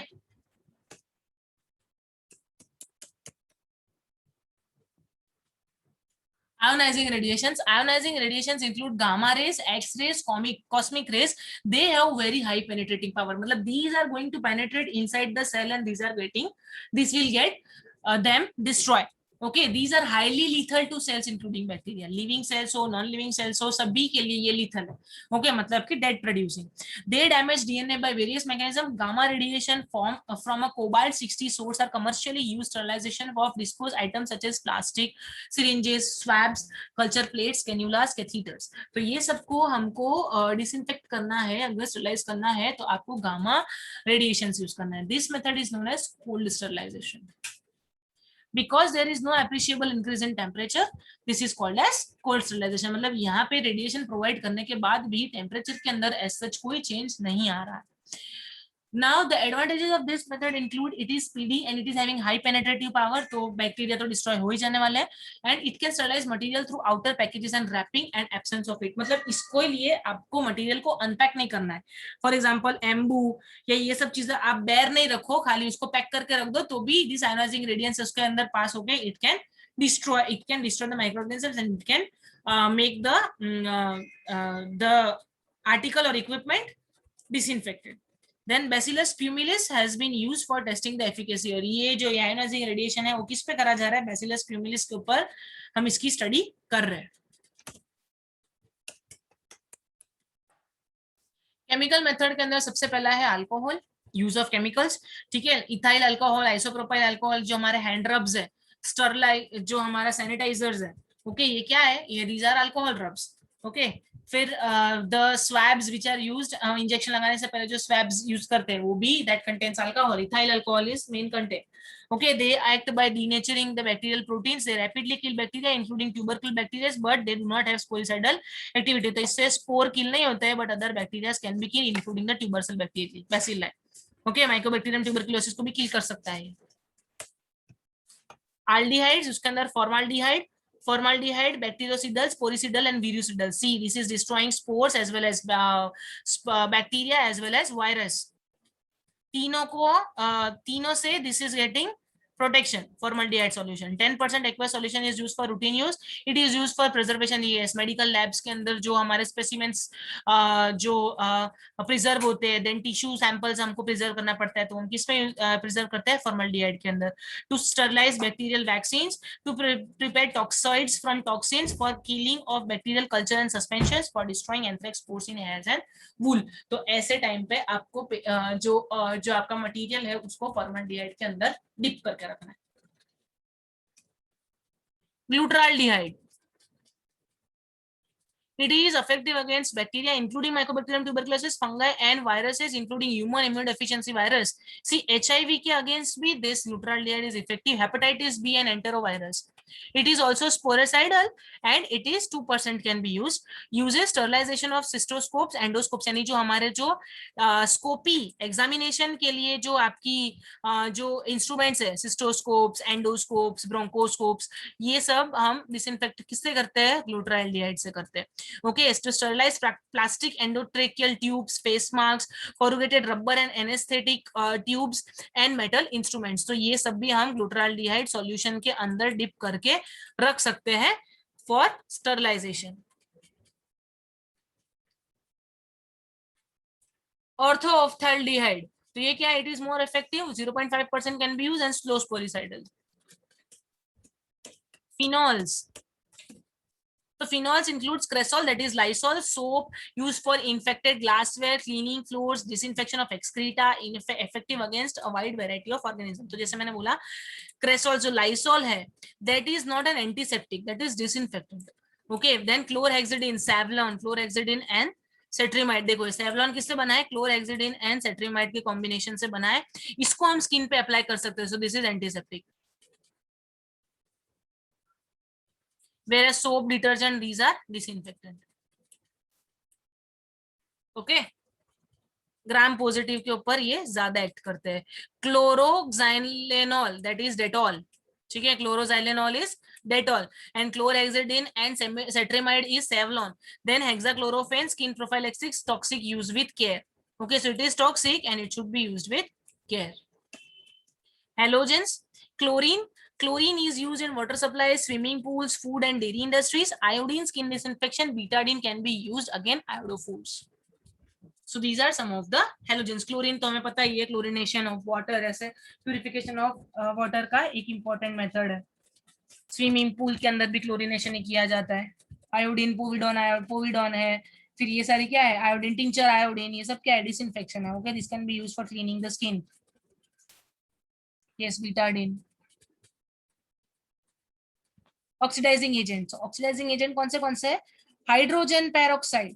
hydrogen peroxide 3 to 6%, routine for sports, 25% to disinfect contact lenses, surgical processes and plastic implants. Okay, तो hydrogen peroxide use होता है. ये hydrogen peroxide clinical areas में भी आप देखें तो use होता है. ये ड्रेसिंग वगैरह करना है या फिर स्पोर्ट्स को भी अगर आपको डिस्ट्रॉय करना है तो भी हाइड्रोजन पेरोक्साइड कैन भी यूज. कभी कभी ये वुंड के ऊपर भी डालते हैं. Okay, and also contact disinfectant, as a disinfectant भी ये use होता है. Then parasitic acid, more potent germicidal than hydrogen peroxide and it is used in plasma sterilization process. Plasma sterilization, 2 commercial plasma sterilization are available: steroid 100S sterilization and plasmide sterilization used for sterilization of surgical instruments. तो surgical instruments हम clean कर सकते हैं plasma sterilization से. Surgical instrument clean करना crucial इसीलिए है क्योंकि अगर उसके अंदर माइक्रो ऑर्गेनिजम्स रह गया और if you are not handling it with care, what can happen? Patient को इन्फेक्शन होने का चांसेस, सेप्सिस होने का चांसेस, सर्जिकल साइट इन्फेक्शन होने का चांसेस बढ़ जाता है. Okay, why? Because these instruments are not clean. That flora जो इंस्ट्रूमेंट पे है, सर्जिकल इंस्ट्रूमेंट पे, ये स्किन के ऊपर जाके या बॉडी कैविटी के अंदर जाके मल्टीप्लाई करके ये पैथोजेनिक प्रूव हो सकता है। ओके, अभी आपके कभी कभी माइंड में ऐसा आएगा कि मैम नॉर्मल फ्लोरा अगर है तो वो इन्फेक्शन कैसे करेगा, क्योंकि वो तो नॉर्मल है। यस वो नॉर्मल है, लेकिन उसका लोकेशन कहाँ पे? अगर वो नॉर्मल फ्लोरा आपका स्किन पे नॉर्मल है और आप सर्जरी कर रहे हो LSCS या यूट्रस आपने खोला है, ठीक है, यूट्रस इंसिजन किया है, तो वो अगर जो नॉर्मल फ्लोरा आपके स्किन के ऊपर, स्किन के लिए जो नॉर्मल है, वो अगर यूट्रस में जाएगा तो definitely it is going to create an infection because that is the foreign body there. Okay, so that is how infection occurs. So that is why surgical instrument का cleanliness is very much essential. Salts, heavy metals, toxic effects on bacteria, copper, silver, and mercury can be used in order to disinfect the material.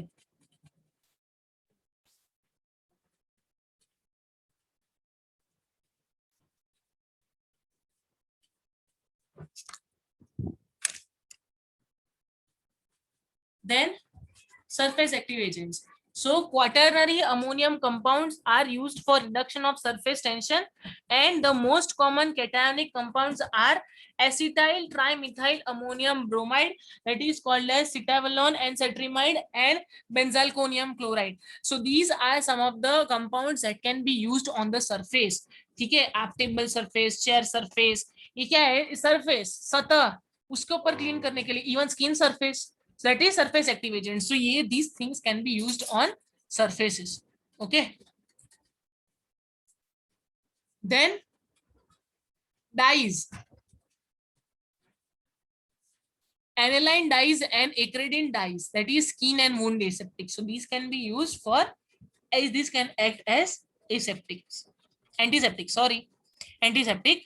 Then vapour phase disinfection, vapour phase मतलब यहाँ पे क्या use हो रहा है, vapour form में the steam जो है वो पर्टिकुलरली यूज हो रही है डिसइंफेक्ट करने के लिए। उसके अंदर सबसे पहला formaldehyde gas, fumigation in OT, sealed off and closed for 48 hours, सबको पता है ये, ठीक है, क्लिनिकल के अंदर काम करते हैं। तो फ्यूमिगेशन जो प्रोसेस है हमारा ओटी के अंदर, HDUs, ICUs, ये सब क्या होते हैं, फ्यूमिगेट होते हैं। तो this needs to be fumigated and it should be sealed off because this gas is irritant for the nasal cavity or mucous membrane, so that will create an irritation there. So इसको seal करके रखना पड़ता है for 48 hours.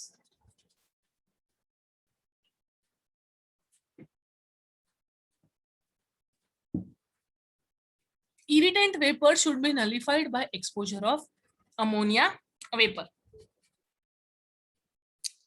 ETO is also important. Ethylene oxide, effective against all organisms including spore.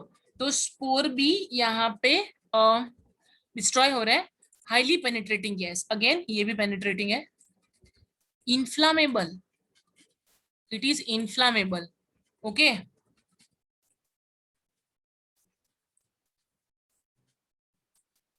म्यूटाजेनेसिटी and carcinogenicity, मतलब ये अगर gas है, इसका एक्सपोजर सेल पे हो रहा है, ठीक है, हेल्दी सेल्स पे, तो इससे क्या हो सकता है, जीन म्यूटेंट हो सकता है, and it can lead to carcinoma, cancer, ठीक है, prolonged exposure can lead to carcinoma.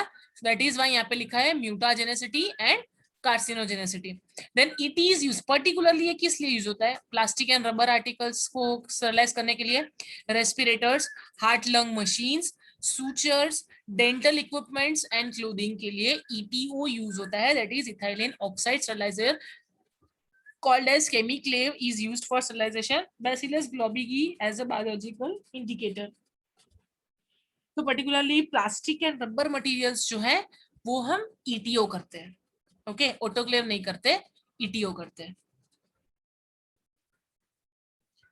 So that was all about sterilization and disinfection. ठीक है, बहुत ज्यादा इंपॉर्टेंट है। ऑटोक्लेव पूछ लेते हैं एग्जाम के अंदर, हॉट एयर ओवर पूछ लेते हैं एग्जाम के अंदर, क्या बोलते हैं, टेम्परेचर आ जाता है, ड्यूरेशन आ जाता है, ठीक है, प्रेशर याद रखना, फिर वो भी याद रखना कि हमने प्रेशर और टेम्परेचर बढ़ाए थे तो हमको टाइम कम करना है, 3 मिनट पे कितना प्रेशर और टेम्परेचर रखा है, 10 मिनट्स पे कितना प्रेशर और टेम्परेचर रखा है. So that is also one of the important aspect that needs to be remembered for competitive.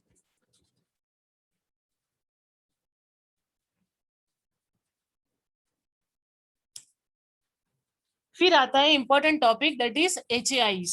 So HAIs is hospital acquired infection, hospital associated infection, nosocomial infection, health care associated infection. ये सारे names एक ही है, that is HAI. That is उसको patient को infection कब हुआ है, 48 hours of hospital stay के बाद. ठीक है, वो पर्टिकुलर इन्फेक्शन उसको 48 आवर्स ऑफ स्टे हो गया है, उसके बाद the patient is having infection, so that is called as HAI. Hospital acquired infection is also called as nosocomial infection or healthcare associated infection. Now see, it is a combination of two words. Nosus means disease and comian means to take care of. Okay, nosocomial infection can be defined as infection acquired by a particular person in the hospital.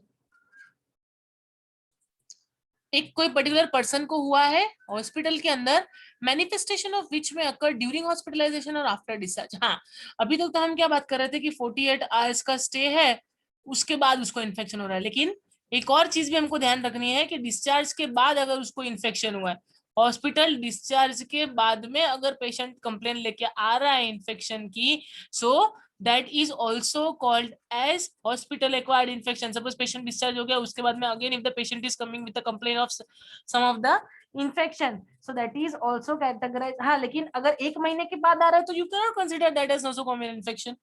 Yes, so within 24 hours या 40 to 48 hours अगर patient आपके पास आ रहा है hospital से discharge होने के बाद में, तो उस इन्फेक्शन को आप नोजोकोमियल इन्फेक्शन बोल सकते हो. ठीक है, द पर्सन में बी पेशेंट, पेशेंट हो सकता है, members of hospital staff, yes, very obvious, किसी को भी हो सकता है, तो हॉस्पिटल में रहने की वजह से उसको इन्फेक्शन हो रहा है, so that is hospital staff को, that is also called as nosocomial infection. ठीक है, और विजिटर्स, विजिटर्स को भी हो सकता है, विजिटर हेल्दी था बट हॉस्पिटल में विजिट लेने के बाद में visitor is having problem, patient का relative, so that can also lead to nosocomial infection. Apart from that OPD के अंदर पेशेंट चेकअप करवाने आ रहे हैं, ठीक है, या तो फिर कोई दूसरे विजिट के लिए आ रहे हैं, सो ऐसे पेशेंट के अंदर भी अगर इंफेक्शन डेवलप हो रहा है जिसका पहले मेडिकल एविडेंस नहीं था, तभी भी आप उसको नोजोकोमियल इन्फेक्शन में कंसीडर करोगे. Okay,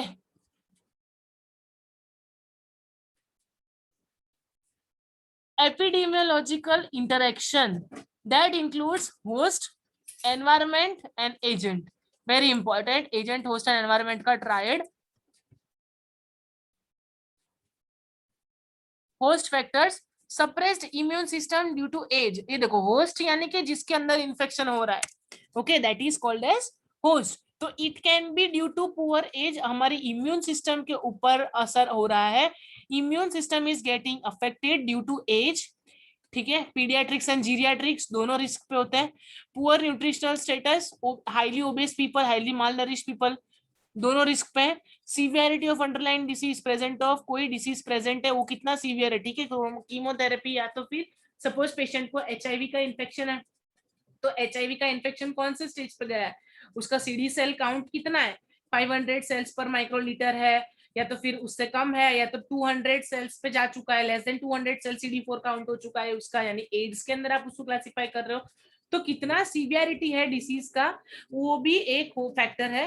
complicated diagnostic and therapeutic procedure and therapeutic procedure, all these things are included in host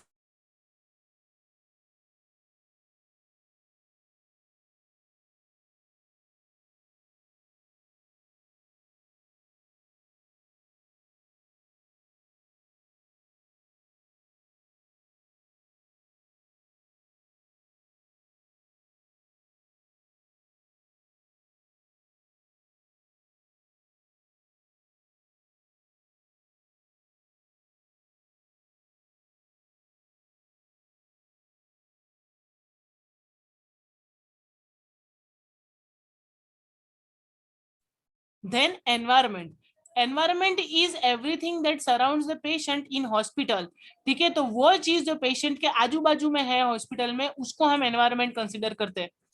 other patients, hospital staff and visitors, eatables, dust and other contaminated articles, ये सबको हम environment में consider करेंगे. Okay, hospital staff को हम host में consider नहीं करेंगे. अगर इनको डिसीज हो रहा है तो ये लोग होस्ट है, ठीक है, लेकिन इनके वजह से पेशेंट को डिसीज हो रहा है तो दीज आर एनवायरमेंट. ठीक है, विजिटर्स को भी हम इसमें कंसिडर करेंगे. ईटेबल्स, कोई चीज खाने में अगर उसको आ गया है, so that can lead to infection. Then dust and other contaminated articles are included in patient का environment. Anything that surrounds patient is environment. Okay, then agent मतलब variety of organisms, institutional and human reservoirs and their virulence. So virulence is disease causing capacity. Okay, what is virulence? Virulence is disease causing capacity of a organism, that is called as virulence. तो कोई भी organism whether institutional source से आया है, human source से आया है, any of the reason, virus है, बैक्टीरिया है, फंगस है, प्रोटोजोआ है, कुछ भी है, वो अगर इंस्टीट्यूशन से प्रेजेंट है या तो इंस्टीट्यूशन के पर्सन्स में से प्रेजेंट है, एनीथिंग. ओके, सपोज इंस्टीट्यूशन के अंदर मतलब सरफेस पे अगर जैसे कैथेटर इंसर्ट किया है तो इसको इन्फेक्शन हो गया, इंस्टीट्यूशनल. ह्यूमन, आपको कोई हेल्थ केयर वर्कर चेकअप करने आ रहा है, उसको कोल्ड एंड कफ है, आपको हो गया, ह्यूमन रिजर्वायर. समझ रहे हो? तो that is the agent host and environment, which is an epidemiological interaction which is very important. अब देखो कौन से बैक्टीरिया से आपको इन्फेक्शन हो सकता है हॉस्पिटल में, पर्टिकुलरली हॉस्पिटल के बारे में बात हुई है यहाँ. So the first is staphylococcus aureus, staphylococcus epidermidis. Okay, so this is normal flora of skin, but this can lead to infection. Then gram negative, enterobacteriaceae, Pseudomonas aeruginosa, Acinetobacter baumannii, and Mycobacterium tuberculosis. So these are, this is acid fast. Okay, acid fast bacilli, Mycobacterium tuberculosis. So these are gram negative, this gram positive, ये organism से HAI हो सकता है.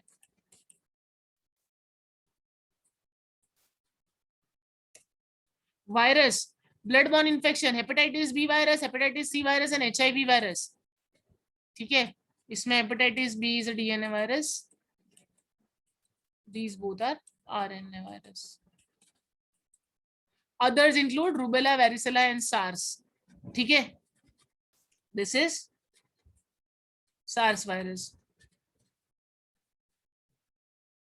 Then fungi, candida and aspergillus, ये दोनों fungi से आपको hospital acquired infection. यहाँ पे ये वायरस और बैक्टीरिया के काफी टाइप्स हैं, काफी अलग अलग ऑर्गेनिजम्स है, लेकिन हॉस्पिटल के अंदर पर्टिकुलरली कौन से ऑर्गेनिज्म से आपको इन्फेक्शन हो सकता है यहाँ पे उसकी बात की गई है. ओके, सो वायरस ये कॉमन वायरसेस है एंड फंगाई के अंदर ये क्लासिफिकेशन है. Mode of transmission, contact transmission,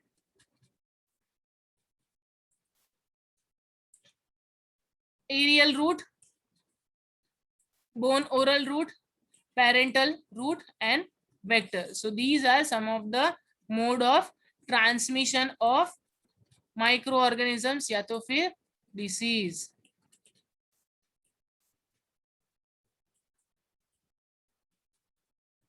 ये देखो, contact, direct physical contact. Direct physical contact अगर आ रहा है इधर बाय हैंडशेकिंग या तो फिर क्लोथ शेयरिंग, ठीक है, that is called as contact transmission. Droplet contact by auto inoculation and chemical clinical equipments. Yes, for example ये स्टेट दूसरे कोई पेशेंट जिसको कम्युनिकेबल डिसीज है, ठीक है, उसके अंदर यूज हुआ है और अगेन वो स्टेट किसी और के अंदर यूज हो रहा है, so that can lead to passage of those micro organisms to from one person to another, even to the health care worker को भी हो सकता है. So that is clinical equipments which is called as fomites. ठीक है, person का कोई particle है, पार्टिकल एसोसिएटेड इन्फेक्शन हो रहा है, that is called as fomite. Okay, indirect ये सारे फोमाइट है. Bedpan, bowls, jugs, instruments like needles, dressings, contaminated gloves, all these things are responsible for causing contact. एक से दूसरे छूने से, कॉन्टैक्ट में आने से, okay, there will be infection. So that is contact transmission. ये देखो 4 मेजर नोसोकोमियल इन्फेक्शन, बहुत ही ज्यादा इंपॉर्टेंट है ये वाला chart. Urinary tract infection, that is CAUTI. Okay, catheter associated urinary tract infection. Respiratory track infection, that is ventilator associated pneumonia, VAP. अभी ventilator associated event हो गया है वो. Then aspiration can occur, surgical pneumonia. Then bloodstream, CLEPSY. Central line associated bloodstream infection. Surgical wounds मतलब के SSIs, surgical site infection. ठीक है, तो ये क्या है, इनके एक्रोनिम है जो कि इंपॉर्टेंट है. So urinary tract infection catheter associated हो सकता है, बेड पान और यूरिनल अगर शेयर किया है तो भी हो सकता है, पुअर अगर पेरिनियल हाइजीन मेंटेन नहीं किए तो भी हो सकता है. Okay, then respiratory track infection, so ventilator से हो सकता है, अगर एस्पिरेशन हो गया है पेशेंट का एस्पिरेशनल निमोनिया हो सकता है, सर्जिकल इंटरवेंशन किया है तो सर्जिकल निमोनिया होने के चांसेस है, particularly lung surgery. Blood stream infection के अंदर ब्लड ट्रांसफ्यूजन की वजह से infection, IV injection and drips, वो central line and septicaemia.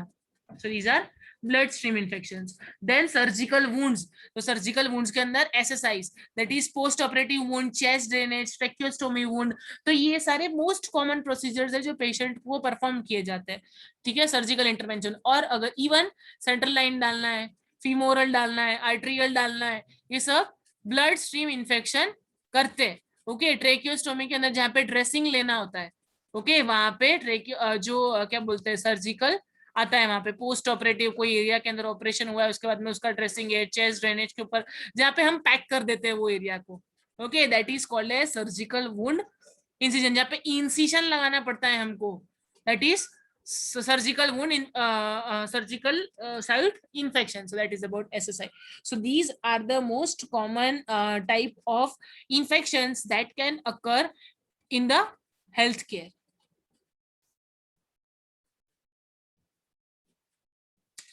Standard precautions follow करना बहुत ही ज्यादा इंपॉर्टेंट है in order to prevent cross infection. खुद को इन्फेक्शन से प्रिवेंट करने के लिए, पेशेंट को इन्फेक्शन से प्रिवेंट करने के लिए आपको स्टैंडर्ड प्रिकॉशंस को मेंटेन करना इंपॉर्टेंट है.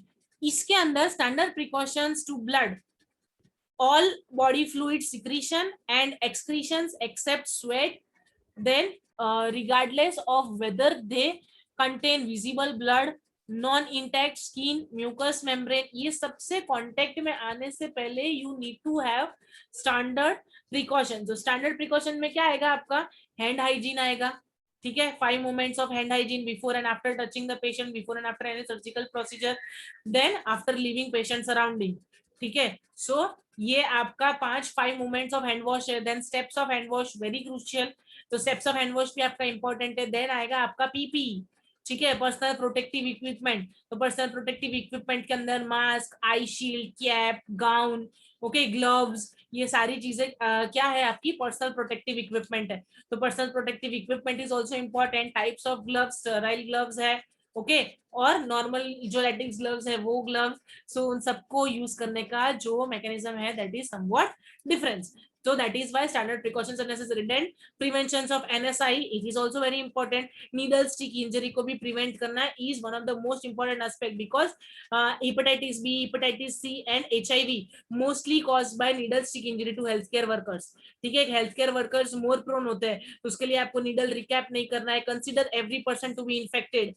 ठीक है, हर person को आपको infected consider करना है. Recommendations for applications of standard precautions for the care of all patients in all healthcare settings, in that needles and other sharps do not recap, bend, break or hand manipulate use needles.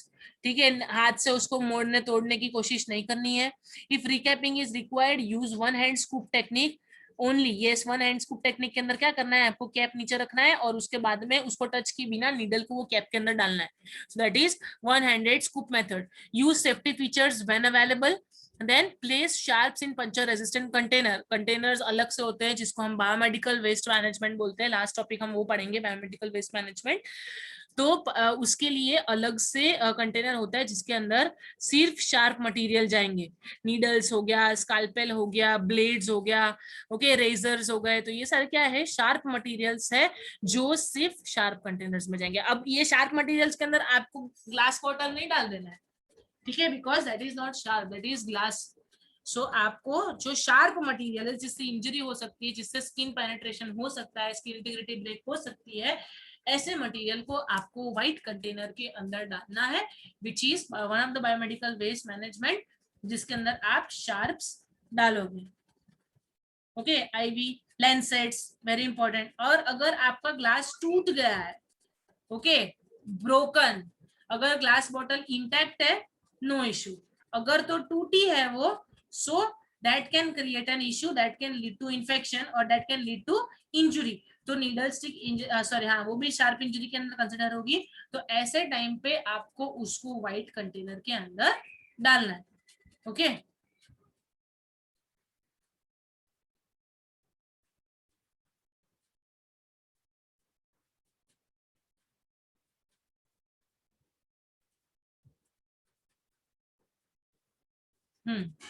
Contact precaution.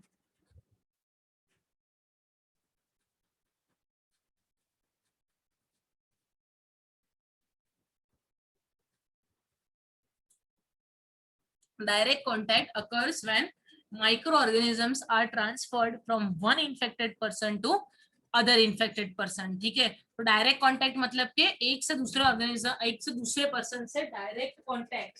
So that is called as direct contact. And indirect के अंदर कोई substance के through contaminate हो रहा है या micro organisms का invasion हो रहा है, that is called as fomite. ठीक है, फॉर एग्जाम्पल कोई पर्सन का used cloth, used utensils, okay, so that is called as fomite. मतलब पर्सन का खुद से डायरेक्ट कांटेक्ट नहीं हो रहा है, but that can these are the equipments which are causing infection.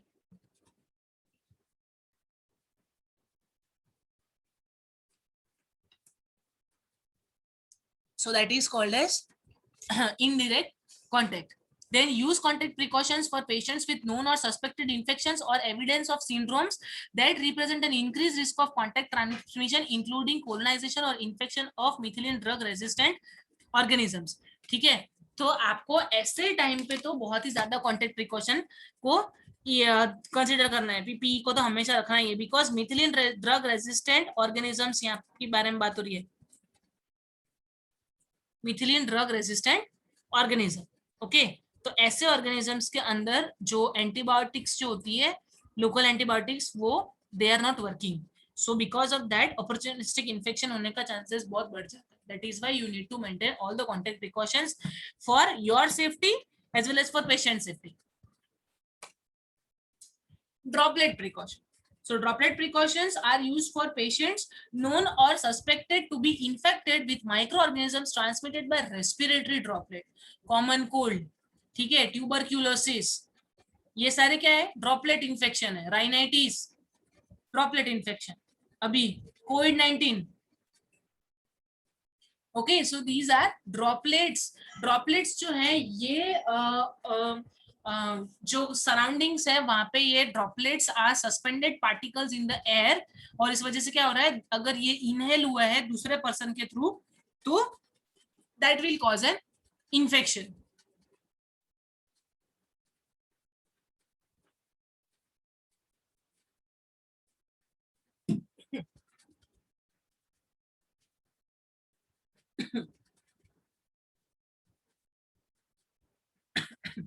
Sorry.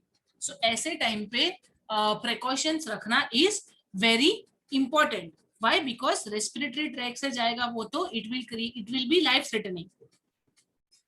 सो आपको यहाँ पे बहुत ध्यान रखना पड़ेगा.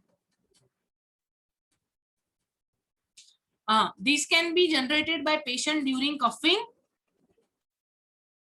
then sneezing, talking and performance of cough inducing procedure, yes, कोई आप सपोज पेशेंट को ईटी डाल रहे हो, तभी भी ड्रॉपलेट्स आने, स्पीलेज होने के चांसेस ज्यादा है। सो ऐसी कोई रीजन जिससे कि कफ इंड्यूसिंग प्रोसीजर आप कर रहे हैं, ब्रोंकोस्कोपी, तो ऐसे सब टाइम पे क्या होगा, पेशेंट का कफ या तो फिर ड्रॉपलेट्स का बाहर आना is normal, that is common, not normal, that is common. So all these things you need to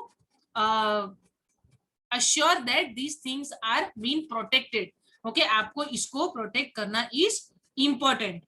then आपको हैंड हाइजीन फॉलो करनी है, hand hygiene is also important. अगर आप अल्कोहल रब यूज कर रहे हो तो आपको 20 to 40 सेकंड के लिए हैंड हाइजीन मेंटेन करनी है, और अगर आप हैंड वॉश कर रहे हो, ठीक है, मेडिकल हैंड वॉश, तो it is for complete 1 minute, and surgical hand wash is to be done for 3 to 5 minutes. तो ये भी आपको एक इंपॉर्टेंट चीज है जो आपको ध्यान रखनी है। ओके, देन पेशेंट को, अगर पेशेंट ये ड्रॉपलेट इन्फेक्शन को आपको प्रिवेंट करने के लिए you need to tell the patient that cover the mouth and nose while sneezing and coughing, use tissue papers. Okay, then observe hand hygiene for the patient, wear surgical mask if necessary. Okay, surgical masks are important for preventing droplet infection. Then how you are going to wear personal protective equipments. Personal protective equipments आप कैसे wear करोगे, तो सबसे पहले you have to go for gown, ठीक है, gown को पहले आपको वियर करना है। देन मास्क वियर किया, उसके बाद में eye protection and face shields and lastly gloves. और जब आप इसको रिमूव करोगे तो आप रिवर्स ऑर्डर में रिमूव करोगे, लास्टली गाउन आएगा, पहले ग्लव्स रिमूव होंगे।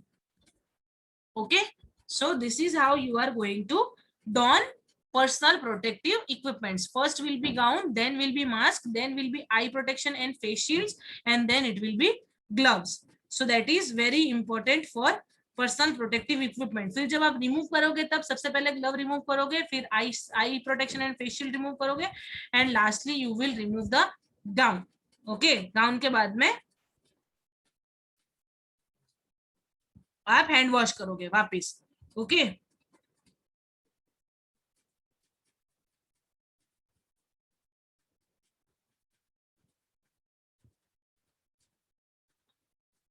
यस, ड्रॉपलेट प्रिकॉशंस को आप प्रिवेंट कैसे कर सकते हो, तो you can prevent the movement and transport of outsiders, visitors को आप इन्फॉर्म कर दो। देन सर पेशेंट को मास्क प्रोवाइड करो, आप पेशेंट को आइसोलेट करो। Then discontinue the droplet infections after sign and symptom has resolve, ठीक है। ड्रॉपलेट प्रिकॉशंस आपको अगर साइन एंड सिम्टम्स अगर चले गए हैं, अगर इसका साइन एंड सिम्टम्स रिजॉल्व हो गया है, तो you can go for normal patient का केयर। एंड कॉन्टेक्ट प्रिकॉशन कौन से डिसीज कंडीशन में आप कर सकते हो कॉन्टेक्ट प्रिकॉशन, तो Clostridium difficile, rotavirus, rubella, decubitus ulcer, hepatitis E, lysis, scabies, ये सारे कैसे हैं, स्किन डिसीजेस हैं, ठीक है। तो ऐसे टाइम पे आपको कॉन्टेक्ट प्रिकॉशन को फॉलो करना इंपॉर्टेंट है। फिर आप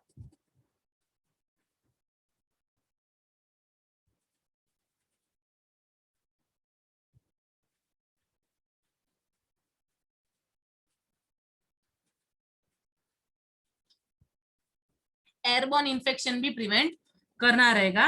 okay, this is transmitted via airborne root.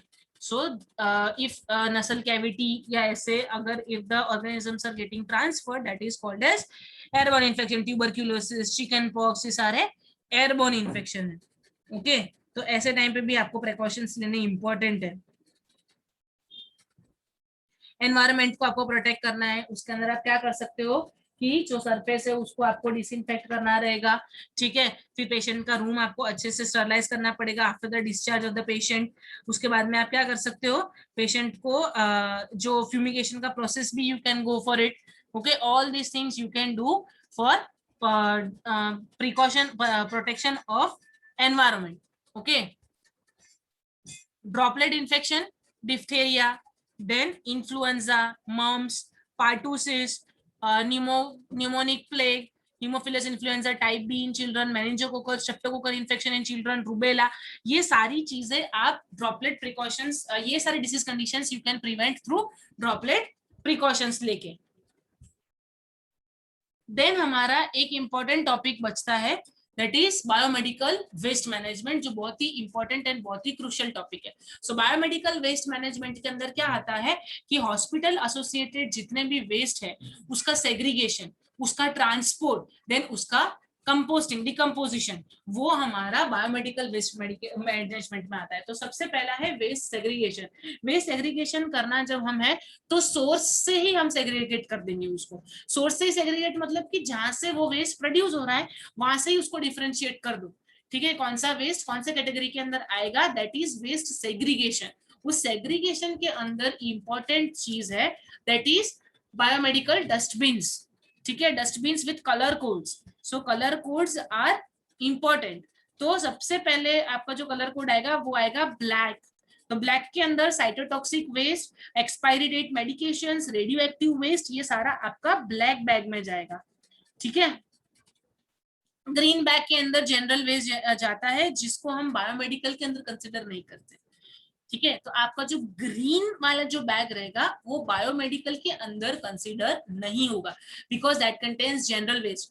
ठीक है, उसके अंदर पेपर, स्टेशनरीज, ठीक है, रैपर्स, ये सारी चीजें, ऐसी सारी चीजें आपकी ग्रीन के अंदर आएगी। Paper cups, tissue paper, domestic purpose, मतलब आपने यूज किया ऐसा कुछ डोमेस्टिक, देन किचन वेस्ट, ये सारा आपका ग्रीन के अंदर जाएगा, जो it can be easily recyclable. ठीक है, these things can be recyclable, वो ग्रीन में जाएगा। देन आपका आएगा रेड बैग। तो रेड बैग के अंदर प्लास्टिक वेस्ट आएगा। Okay, infectious infectious plastic waste that comes under red bag. Okay, इसके अंदर आपका IV set, infectious plastic tubings, rubber catheters, okay, cut plastic and latex gloves, disposable plastic items, ये सारा आपका किस में जाएगा, रेड बैग में जाएगा। syringes, ठीक है, ये सब आपका रेड बैग में जाएगा, जो प्लास्टिक एंड रबर से बना हुआ है। आईवी कैन्यूला भले ही वो ब्लड से कंटेमिनेट हो, लेकिन आपको उसको क्या बोलते हैं, इसमें नहीं डालना है, येलो में नहीं डालना है, आपको उसको रेड में डालना है because it is made up of plastic. Okay, then आपका आएगा येलो बैग।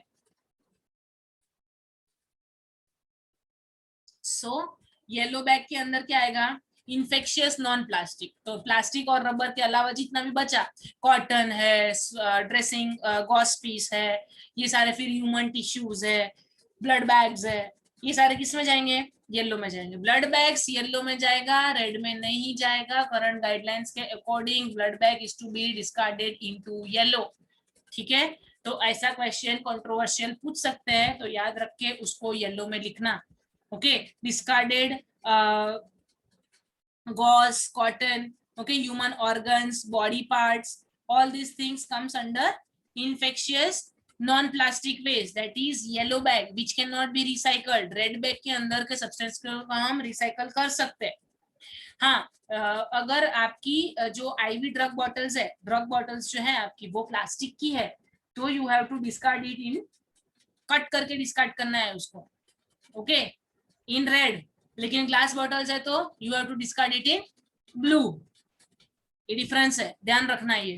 तो ग्लास वेयर सारे के सारे आपके ब्लू में आएंगे, और शार्प्स आपके पंचर प्रूफ कैन में आएंगे, जो व्हाइट कलर का होता है, जिसके अंदर सॉल्यूशन होता है, हिपोक्लोराइड सॉल्यूशन। ठीक है, उसके अंदर आपका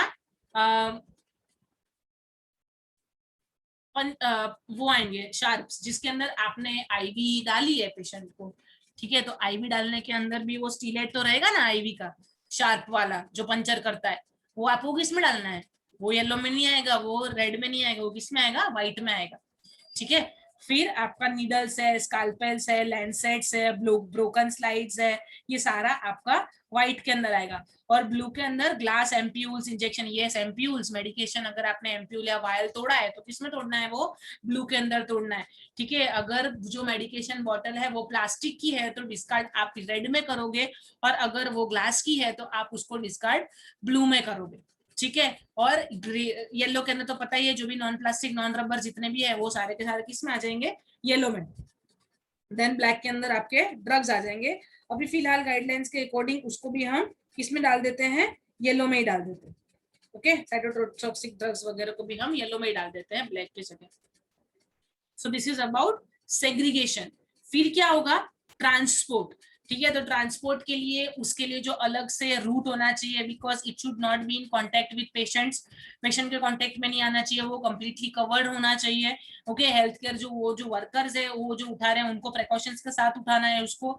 okay, and this needs to be transported to a area where it can be decomposition जहाँ पे इसका होगा, जहाँ पे इसका डिस्पोजल करना है हमको, वहां पे इसको ट्रांसफर करना है। फिर उसके बाद में the substances which are recyclable, उसको आपको रिसाइकल के अंदर डालना है, जो डंप करना है उसको आपको डंपिंग में डालना है, कुछ चीजें आपकी इंसिनरेट हो जाएगी।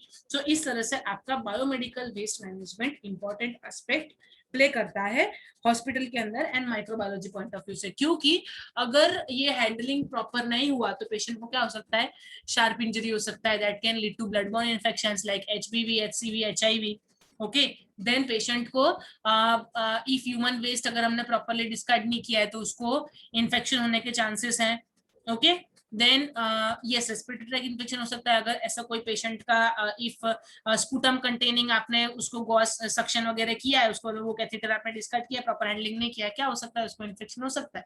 तो हेल्थ केयर वर्कर्स जो वर्कर्स डिस्कार्ड कर रहे हैं, they are at high risk, so that is why segregation is very important. Okay, तो सेग्रीगेशन के अंदर बायोमेडिकल वेस्ट मैनेजमेंट के कलर कोडिंग आपको याद रखने हैं।